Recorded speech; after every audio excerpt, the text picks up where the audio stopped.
আরে হ্যালো, কি অবস্থা বন্ধু?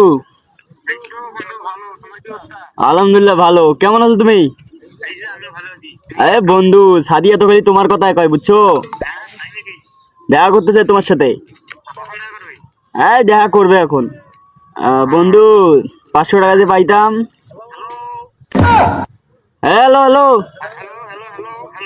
বন্ধু, খাওয়া দাওয়া করছো? হ্যাঁ, দিনকাল ভালো যাচ্ছে না?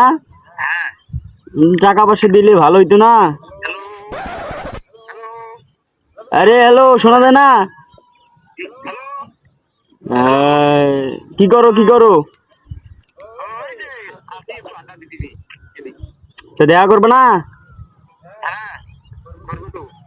বন্ধু, টাকা পয়সা